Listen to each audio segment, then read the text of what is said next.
Karratha, the Pilbara, Western Australia. For senior vet Dr. Katie Davis, it's an after-hours emergency. Hi, it's Katie speaking. Good morning, Katie. My name's Rosa. I'm calling regarding my puppy. Yeah, what's going on? So just had a phone call from a lady who's just noticed that her dog is not acting normally. She needs to be seen tonight. She hasn't moved. She's lying there. We think she may be dying. I don't know. Okay. It's 10 p.m. at the Karratha Vet Hospital. Hi, how you going? This is Nala. Oh, she's sore, isn't she? She's been lying on her bed all hour and... She's been shaking like this? Yeah. And without warning, Oh, darling. Oh, God. Nala falls from the car. This is Western Australia, and in this harsh environment, life thrives.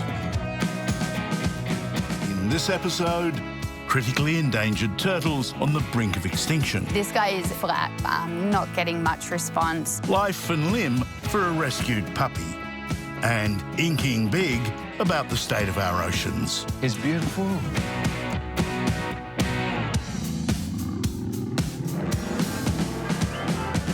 Animals and families share a bond, even a legacy. That's what legacy's all about. I try to teach my children the same values. We follow a career vet, his family, It's literally been my dream since I was 12 to make a difference with wildlife. and friends as they care for and protect the animals of Western Australia. Mother Nature is our religion. They are the ones we rely on out here. This is Outback Vet.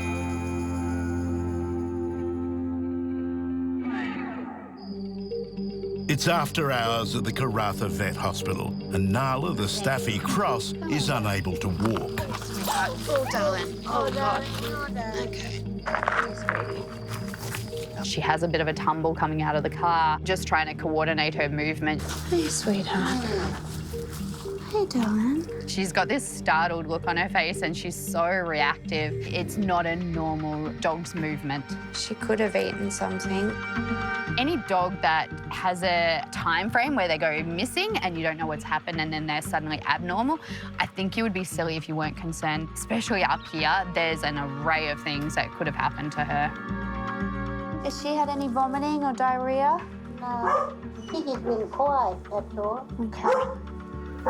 And this came on very quickly today? Yeah. Dr. Katie needs to work swiftly as the cause of Nala's condition is still unknown. Think she might have ate something? She could have eaten something. Oh, sweetheart, you're very sore. You're very, very sore. You can see she's really tensing up, not really wanting to move in any way. She also can't walk, like she goes very, very stiff when you're trying to hold her, and she's got really bad blood pressure. It's good that she came straight in tonight. Wouldn't have been the right thing to wait until tomorrow by any means.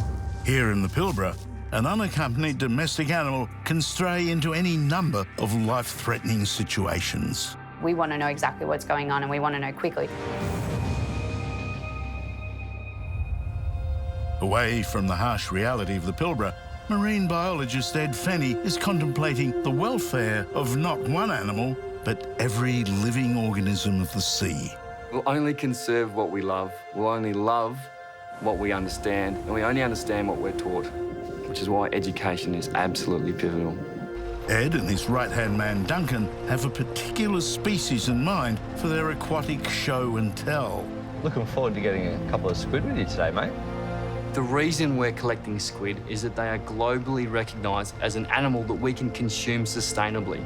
A male and female breeding pair can be responsible for 20,000 fertilised eggs in a week. The young are fully grown and mature at about 6 months of age, and the average lifespan for most squid is only about 12 months. So if we don't eat them, they're going to die anyway. We take the small boat out and find some really nice seagrass banks. But Shark Bay isn't called Shark Bay for nothing. On our way out to these seagrass beds, cruising through the shallows, we came across an absolutely beautiful tiger shark, literally half the size of the boat, and she's just cruising. It was fantastic to see. She's hunting now. She's on the prowl looking for something to eat.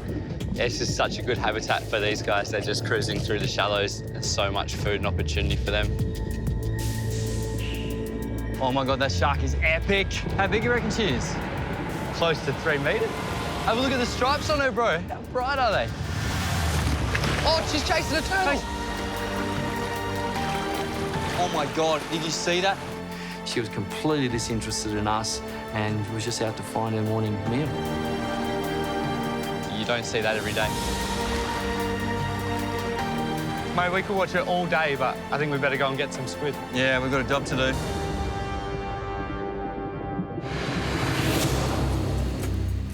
We've just found this really nice seagrass bank. It looks perfect. We're going to get a nice, slow drift over it. It's about 2 metres deep, so hopefully we get some squid. Collecting squid to display at Ocean Park is entirely different from recreational fishing. What'll happen, the squid will come, shoot its 2 longest tentacles, called candles, and grab on, just like a barbless hook. And he's used to grabbing spiky things like prawns anyway. It doesn't seem to bother them at all. Duncan and I usually have bets on who's going to catch the first squid, but this morning, neither of us were catching anything. It's bloody frustrating. After what I felt like was way too many casts to try to catch a squid.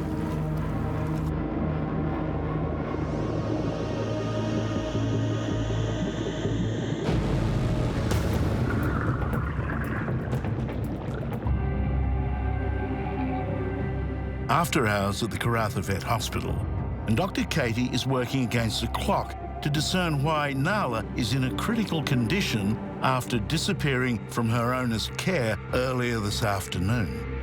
I'm just going to give her an injection of some pain relief, which will make her a little bit sleepy as well, OK? Dr. Katie is hoping a sample of Nala's blood will help her rule out potential misfortunes, such as a lethal snake bite.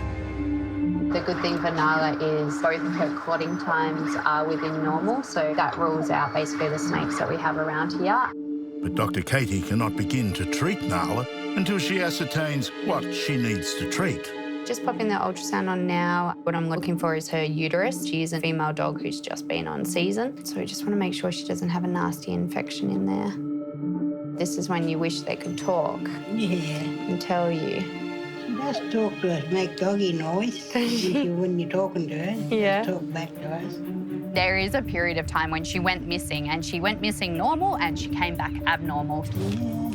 That's her liver and that's her gallbladder. Oh. So that's normal. After kind of ruling out a lot of things, this little niggling voice in the back of my head, it keeps saying, you know, you've seen this before.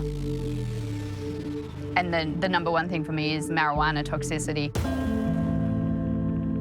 There's a lot of possibilities of how a dog could get into something like this. Some of the things that she's doing is quite typical of dogs who have had access to marijuana, and they can be quite jumpy and very sensitive to noise and light. Yeah. Dr. Katie suspects that while Nala was absent from her owner's care, she's eaten a substance toxic to dogs, marijuana. Marijuana is one of those toxicities, very similar to chocolate. In dogs, a little bit, you can see some signs. The more the exposure they have, the worse those signs can be. And it really can go from moderate and okay right through to potentially causing death. That's why I'm wondering whether she's got access to something when she's out and about, because you know what dogs are like, they'll pick up anything. Yeah. Starting to feel a little bit nauseous, are you? Just where she's doing that. Oh, yeah. Like she's feeling a little bit nauseous. She's definitely going to be staying overnight. I think at this point in time, pain relief and fluid therapy, just from a supportive side of things, and then have another little look tomorrow.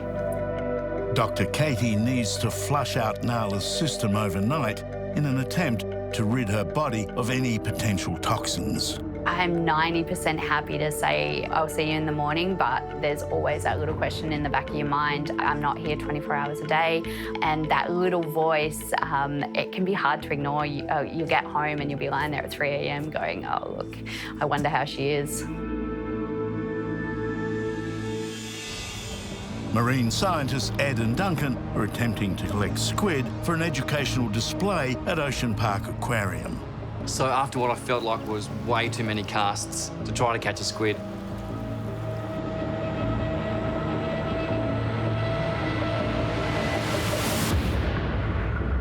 finally. Yep, got him. Woo-hoo-hoo! Nice and gentle. If you can hold it in the net, I'll just fill the live tank up. Yep. Keep coming. Yep. Oh, yes. Thank God. And then it was on. It was one after the other. They really got excited and we landed some beautiful squid.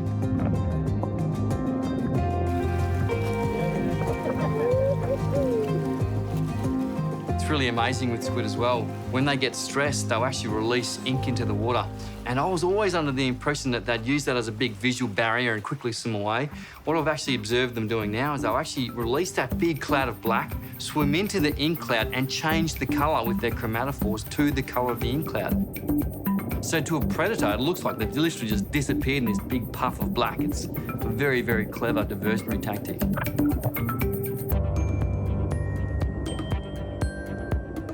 Just chucking a bit of water in the live tank, getting it all ready, and then Ed can lift the squid in. Oh, yeah. He's changing colour. He's beautiful. Come on, mate. There we go. Yes. Woo! I was getting a little bit worried we weren't going to get one, which would have been embarrassing. They look amazing, though. So what do you reckon? Should we get them home? Yeah, I reckon we'll put a couple more buckets of water in. Yep. From now, we've got a handful of squid in the live tank and it's time to get them home and back into the aquarium. So whenever we introduce a new species into the aquarium, we want to see what our guests are going to see. And these guys are visually absolutely spectacular. I couldn't be happier. It's brilliant.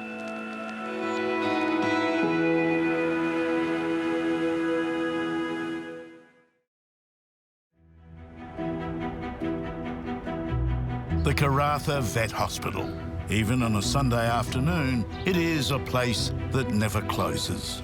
Just leaving the clinic, about to head home. Next minute, the phone rings and Department of Parks and Wildlife have found a floating hawksbill turtle. I'm just trying to coordinate whether or not you guys would like to be able to assess it for me, or I need to hang on to it today and you can assess it tomorrow. I get asked, are you able to assess this turtle? Absolutely. These guys are critically endangered. I've got 2 little girls and I want them to grow up and be able to see the animals that I've had the opportunity to see in my lifetime. So whilst this is just one turtle, it's one turtle that I can help with.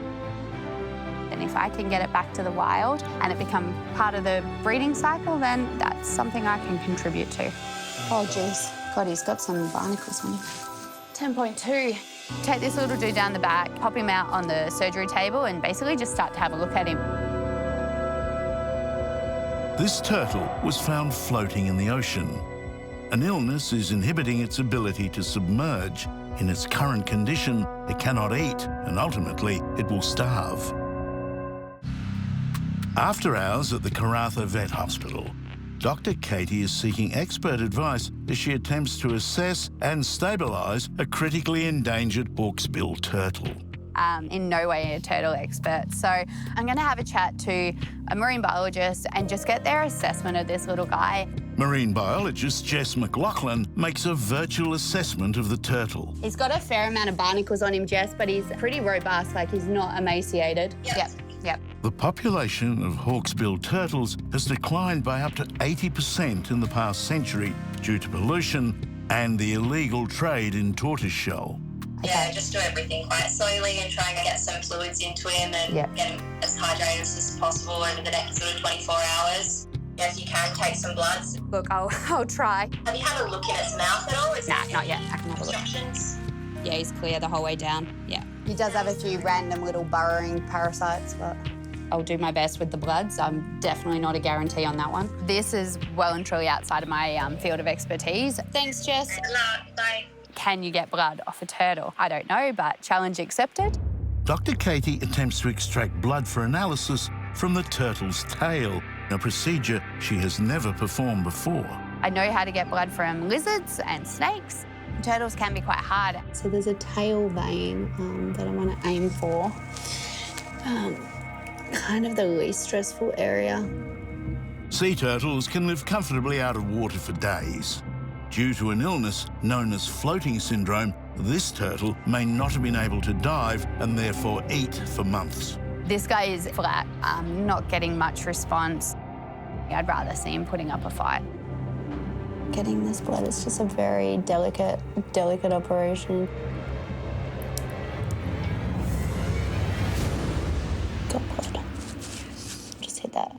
tail vein. Very slow process of getting that blood out. Try and get as much of a sample as I can. Start with that and see if we can run something. Got 0.2. Sometimes all you need is 0.2. I have never run turtle bloods before. Running turtle blood through a typical dog and cat blood machine poses a few problems. The number one being that turtles' red blood cells have nuclei, which mammals don't, so it confuses the computer system. I can do a PCV, so the best thing that I can do is actually just go back to basics. This is just a little test I'm going to run just to try and see how much red blood cells this little guy has so we can get an indication of how he's going. So sitting at a PCV of about 28. Along with these blood tests, Dr. Katie needs to X-ray the turtle so marine experts can accurately advise her on immediate care for this animal. X-ray. Turtles survive on being able to submerge because that's where they hunt and they get their food. If you've got a turtle that can't submerge, they're going to effectively starve. I'm by no means a turtle expert, so I will take the X-rays and then I'll shoot them off to somebody that knows a whole lot more.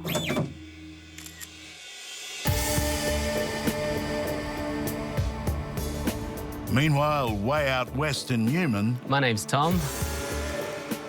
I'm the only vet out here in East Pilbara. The area's really magical. Dr. Tom Quilty is the only vet for 400 kilometres in any direction. And animal care in this isolated region is far from easy. It's definitely a challenge. It's very daunting at times. Out here, I've just got to do everything myself, but it's very rewarding at the same time. And for rescue pup Jeddah, Dr. Tom could be her saving grace. Hey, sweetie. She's such a happy dog. Jeddah came to see me about a month ago now. She was born with a deformity. This was going to cause ongoing pain, ongoing risk of infection. Given that she's a rescue dog, she's looking for a home and, you know, we really need to get any injuries or illnesses sorted before adoption is considered at all. The first thing you notice is that it is contracted. So she's keeping it off the ground. She's not wanting to use it. Instead of putting her foot down on the paw pads, she's putting it down on skin and bone, which isn't really a very good situation for weight bearing. If this were anywhere else, Jeddah's condition could potentially be corrected by a specialist surgeon. Unfortunately, we are in the East Pilbara. We're a 16-hour drive from anywhere. And with no full-time owner, the fate of Jeddah's well-being is in Dr. Tom's hands. The amputation's probably her best bet at this stage. If she had 4 legs, I don't think we could keep up with her, to be honest, so... Jeddah's new lease on life may be one small surgery away. But Dr. Katie's rescued Hawksbill turtle is far from life in the open ocean. Just looking at them now, I can't see anything obvious. Nah, nothing's jumped out to me. What do you reckon, based off weight and appearance of those barnacles and stuff, chances? I've definitely seen worse and they've pulled through. That being said, this turtle is in urgent need of hydration, as it may not have eaten for months. All right, that should give us a little bit more of a stable table for him. Dr. Katie prepares to revitalise the turtle with fluids and glucose. They are essentially a bit of a soup bowl. Their kidneys are more fixed, but everything else is kind of just floating around inside the bag of the turtle. Turning the turtle on its side utilises gravity, and everything that sits inside the turtle just kind of drops. And it decreases the risk of hitting anything. It makes my job easier to get the needle in and provide those fluids without hitting anything vital. He's not as stressed as I was worried he might have got, which in some ways might not be a good thing given that, you know, he's a wild animal and he should be fighting us right now. This turtle will need round-the-clock care if it is to have any chance of survival outside of its natural habitat. I'll get myself organised. I've got fluids to take home and then we'll get ready to transport him. With approval from Parks and Wildlife, Dr. Katie assumes temporary custody of the Hawksbill turtle until it is deemed stable enough to transport to expert care. Everything that I'm doing now is supportive care. The hawksbill will revive in Dr. Katie's laundry at home. These sea turtles, when they first come into care, they're often put into freshwater. What the freshwater does is it helps to dislodge those barnacles. It's no different to a tick being on a dog as a barnacle being on a turtle, so we want to get them off.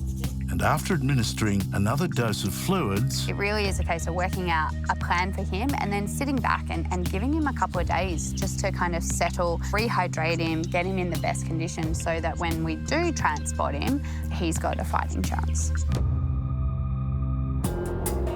Following a weekend of after-hours emergencies at the Karratha Vet Hospital, it is an apprehensive hospital round for Dr. Katie first thing Monday morning. Hey, sweetheart. We're just coming to check on little Nala from last night. Next day when I go in, she's definitely improvement in Nala, but there's still a few little residual signs. She's still quite twitchy, which, given the fact that I do still suspect that she's had it basically ingested a toxin or a substance that she shouldn't have had, it does fit with it. Dr. Katie examines Nala in the daylight for the first time. Good girl. To see if Nala has rid the toxins from her body. Last night, her pupils were really dilated and not really responsive, and now they're perfectly normal. I mean, they're reacting to the light as they would be. And there's no better way to assess a dog How are you? than to observe them around the people they know and trust. How's Nala? She's good. Who's that? Still a little bit twitchy there. I'm so happy she's a lot better. She is a lot better. And I mean, Walking. she's walking definitely better. Not perfect, but that's good. She's still a little bit of an unknown, but definitely happy to get her home at this point in time. Nala's really lucky. She just goes home with a little slap on the paw and some stricter curfew rules.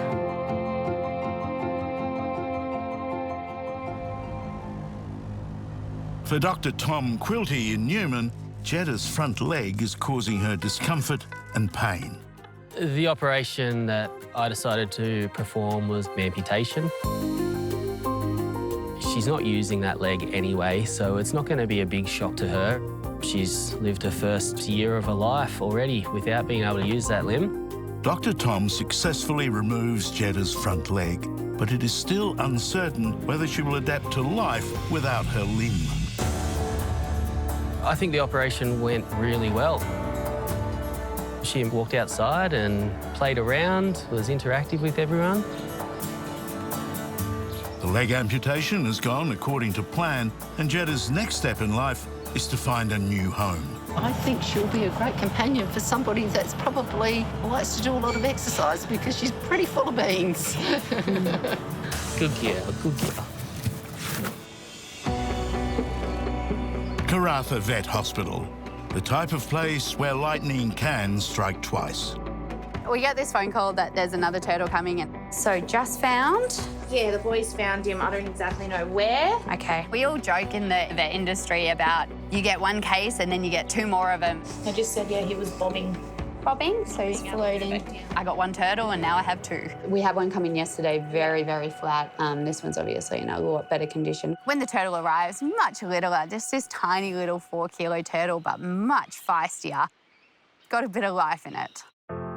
There's no cracks on this carapace, so it doesn't look like he's been hit by a boat or anything like that, which is good. When this little one comes in, my first instinct when I see it is, that's another little hawksbill. Do you think it's a girl or a boy? I think it's a girl. A girl, okay. We're in no ways advocating that you're going out and picking up every animal that you think is potentially injured, but if you're out on the boat, a turtle that can be caught and that is in no way able to get away from you is obviously having problems. So they've definitely done the right thing picking this little dude up. They're critically endangered. Do you know what that means? There's not many of them left in the world, so you're very, very lucky to find one. Thank you for bringing her in. Do you want to say goodbye? Bye. Pop your flippers in. Dr. Katie alerts the Department of Parks and Wildlife and is granted temporary custody of another critically endangered hawksbill turtle. A healthy turtle should not be able to be caught in the wild, so something's definitely up. The plan is very similar. I'm going to take some bloods, give it a go. And remarkably, My skill is improving. I get a good blood sample of this little dude, even though he's quite feisty. Definitely getting better at bleeding turtles. Bam. Take some x-rays. X-ray. And go through the same process. Dr. Katie performs a thorough assessment of the injured turtle for expert review and relocates the Hawksbill to her growing menagerie at home. I've done what I can do. It's very much supportive. I've no way fixed them, but I've given them a step towards getting to that point. The next step at this point is to get them to a rehab carer who can then start the process of treating why these guys are floating and start to try and rehab them back from floating to a turtle that can dive to a turtle that goes back to the wild. After 48 hours of round-the-clock supportive care, both Hawksbill turtles are rehydrated and stable. So we've finally organised where these little guys are going through all the paperwork and the channels, and we're off to Cable Beach. They effectively are transported dry. They're going to be in the back of my car in their containers, but I've got foam underneath just to try and absorb the movement and the bumps on the road, and probably stop halfway and give them fluids. The turtle rehabilitation carer is located a day's drive north in Broome. Get them loaded, and as I'm driving out, you just get this picturesque Pilbara sunrise. The sky is purple, it's pink. You know what? I know that I'm about to do a 36-hour round trip to Broome and back, but it's all worth it. The two Hawksbill turtles are one step closer to being released back into the wild. The Ks start ticking away.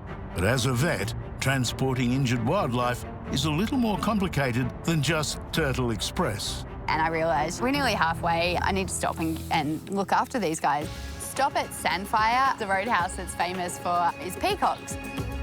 And a perfect spot to give some fluids to some turtles.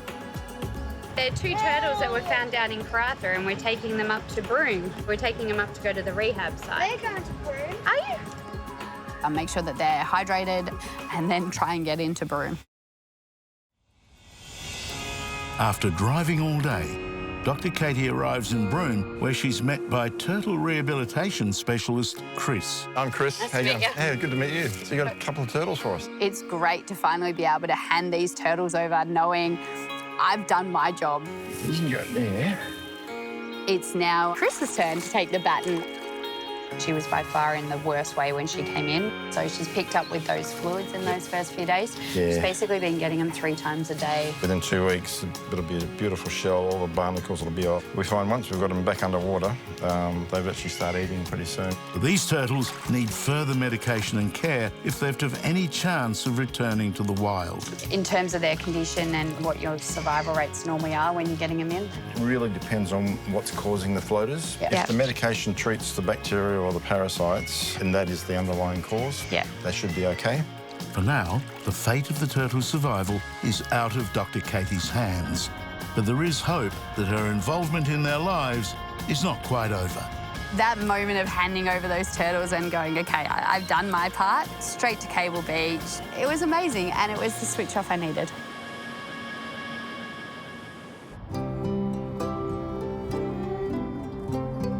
In the town of Denham, Shark Bay, Dr. Rick Fenny really is the cat's meow. I travel all over the state and I get calls from people in Shark Bay, and when I am here, I like to call them in to follow up the case. And after a recent emergency, Winston the cat was lucky to have Dr. Rick at his beck and call. We rescued him down in Mandurah, and now he's been seeing Rick for the last 8 years. Oh, Winnie, let's have a look at you. Oh, that's looking pretty good at this stage. So Winston's had a bit of a problem with his bladder. About 2 weeks ago, we came home from a trip from Perth, and I'd noticed that Winston was leaking quite a lot of blood. That's when I decided to give you a call, and I was thankful for you answering the phone at nearly 8:30 at night to reassure me and offer advice on what we could do with Winston to get him through the night. It was a pretty classic case. That's why over the phone I had a fair idea of what was going on. It's quite common in older male cats to have a little blocked urethra. But it sounds like you've got through the critical part of it. But the main thing going forward is that we keep him in a good state. I brought some special urinary diet up for you. It's called CD, or calculi diet. It does quite a few things. It dissolves the crystals and keeps the calcium under control. It also keeps the pH at the correct level. But I've also got the same product in a tin form. The tins of food have got moisture in them, so that'll help him keep him hydrated so he flushes things through. I just vary it, maybe 1 week on the dry, 1 week on the moist. So this is a little thank you card that my girls made for you. Oh, thank you so much. How lovely. It's got a little photo in of Winston's first night when he came home from Geraldton. Thank you, Dr. Penny, for helping our beloved Winston. Your reassurance and advice from afar helped us to manage a very stressful situation last week, and I would have been lost without you.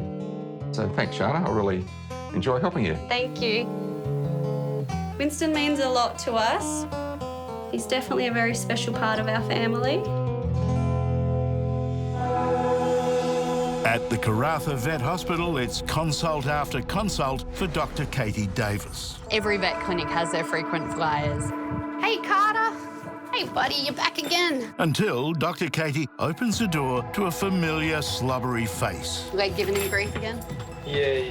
So I've been seeing Carter and his mum and dad and his late sister for a couple of years now. Feeling a little bit sad. Also lost another part of himself recently. There was Carter and there was Cosmo. So now it's just Carter. He looks sad. He literally just looks sad. Stays inside on his bed. Yeah. He looks like he's lost muscle mass too. Carter is showing signs of his age. Do you notice him dragging his feet ever? Yeah. Like he's scuffing and then just walk back? Have a look at Carter, get Dad running up and down. Honestly, sometimes I do it just to see them run, especially when I know the people. Oh, matey. Yeah, that right one is really knuckling over, isn't he? Yeah. He's not doing so good. Is he worse when he gets up, like if he's been laying down? Yeah, as soon as he sits down, he sort of sits to one side. Yeah. Carter's owners aren't ready for their much-loved boxer to grow old. Oh, he's still a strong boy. Still a strong boy. Moving his foot around, I'm getting quite a lot of cracking and crunching in that knee. Yeah, it's really clunky. It scares me with boxers. They go so well to an age and then they just kind of wake up to one day and they're old. I'm concerned primarily with his knees and then his hips. I kind of go, we'll work our way up. As boxers grow old, their body often ages faster than their mind. When you hear about footy players doing the ACLs, dogs often do theirs, so just having a feel of that. It actually feels quite stable, but there's a lot of clunking, so we'll have a look and see what's going on. X-ray. It does look like an old dog's joint. We've got signs of osteoarthritis. The top of his leg and the bottom of his leg, when I move them together, it's very loose. It should be nice and tight. As an 8-year-old boxer, I can handle all of that. But with each X-ray that Dr. Katie processes... X-ray. And then I take the X-rays of his spine. On the X-rays, it's something so common to boxers, but it's so bad. Each vertebrae should be separate, completely separate, and he has this, what we call bridging. This is all extra bone that is bridging each vertebrae to each other. It's where the spine is effectively just fused, and it's fusing and it's breaking, and it's fusing and it's breaking, and it's causing a lot of problems to him. When he's moving, he's going to be getting probably excruciating pain, and ultimately it's probably going to be what causes his mum and dad to say goodbye. Hey Eliza, it's Katie calling. Hey, how are you? Do have some things to have a chat about in terms of his X-rays, but was hoping to have a chat when you come down at 5, if that's possible. Yeah, sure. Okay. Not good, is it? I know what it is, isn't it? Not yet. Not yet. Not okay? yet. Not yet. No. Not yet. Eventually. Yeah. All right, cool. Okay. All right, cheers. I'll speak then. See ya. Bye. All right, thanks.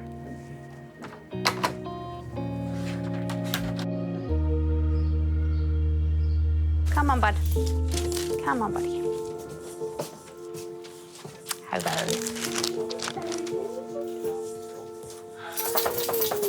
It's like, Mum, you left me here with her again. Carter's owner arrives. Look at you all dressed up. You've noticed a change pretty quick in the last few weeks. So what I've done today is kind of from his back down, investigated what's going on, why we've lost so much muscle mass, why he's getting wobbly and not really wanting to get up. He's got what we call discospondylosis, which is basically his spine is fusing. So instead of having individual vertebrae, it's one big tube of bone, which should be like a chain link and it should be able to move, and all of a sudden we've got like a fused tube. What's happening is he's getting these tiny little microfractures. So he's effectively laying down new bone and building bone, and then he's basically fracturing. It's not gonna stop. So it's gonna be pain management. It's gonna be, physio, making sure he's as comfortable as possible. Couches, beds, I give him permission. That's a given anyway, isn't it?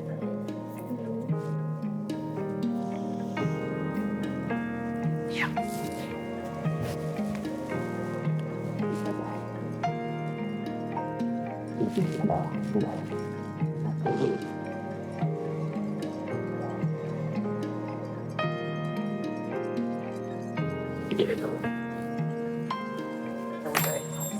What's important now for Carter is that he can live out his life at home in comfort. The plan is let him live out his days, let him be as happy as possible. We're aiming for quality of life. I've pretty much given him free rein to their couch and everywhere else comfy that he wants to lie, and he's taken me up on it.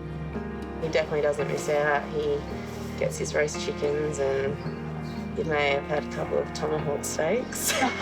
Carter's happy, he's pain-free, and ultimately he gets to live out every day to the best boxer ability. Kangaroo Island, South Australia. In the wake of an unprecedented and devastating fire season, Dr. Lou Fenny is volunteering her veterinary services to those affected by the blaze. Dr. Lou is visiting a firefighter volunteer who almost lost everything in the inferno. Quite remarkable that it was saved. He's got a couple of dogs that need a checkup. These are the patients. All right. Little darlings. Hello. Aren't you a bit handsome? What's this one's name? This one's Bobo. This is Bobo. Hello, gorgeous. And hello, what's your name? That's Seb. Hey, Seb. Hello. Oh, so exciting. Yes. Give him a check over. Beautiful. Okay, Such a good dog. Oh, okay. Let's have a look at you, sweetie pie. So have you had Bo since a puppy? No. He was an adopted dog. Was he a good sheepdog? Yeah, he's an amazing sheepdog. Oh, good on him. But Bo is feeling the strain of farm life. So he's had the limp for as long as you've had him? Yep. And do you think it's been getting better or worse or about the same? Yeah, the same. Yeah, okay. Good boy. Oh, honey, is that sore? Was that a bit sore? I'd say probably what's happened, he's got a partial tear of his cruciate ligament. Yep. To diagnose it properly, he'd need to come into the clinic. He needs to undergo a general anaesthetic so that we can take x-rays. Under the anaesthetic as well, I'll be able to properly feel his knee. Yep. He was not going to let me do that today. For farmers like Sam, adjusting to life after the blaze that engulfed his property has been a challenge. The fires came really close. I mean, they've come right up to your front doorstep. Yeah. That must have been terrifying. Yeah, so it was me and my dad. We probably started fighting at about 4 o'clock in the arvo. Yep. And probably finished at about 4 o'clock in the morning. Have you ever seen anything on this level of destruction? Nothing I've seen compares to this. Fortunately, we lost about 150 crossbred ewes. In a way, feeling pretty lucky because there are farms out there a lot worse than us. Like they've lost their house, all their stock. So we're one of the lucky ones. But still, it's very tough for everyone. For Dr. Lou, she will continue to support and care for those affected by the bushfires on Kangaroo Island.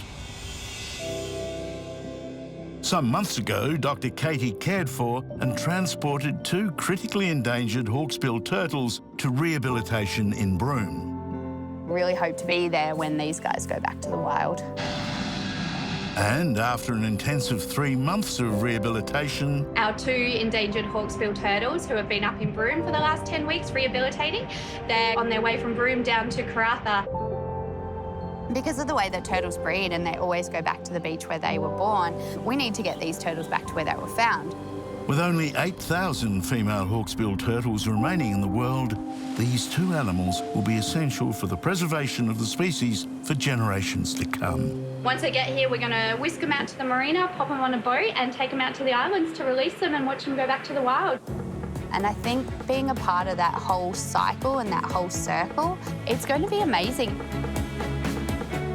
I feel like it's going to be a moment where I've done something good for Mother Nature.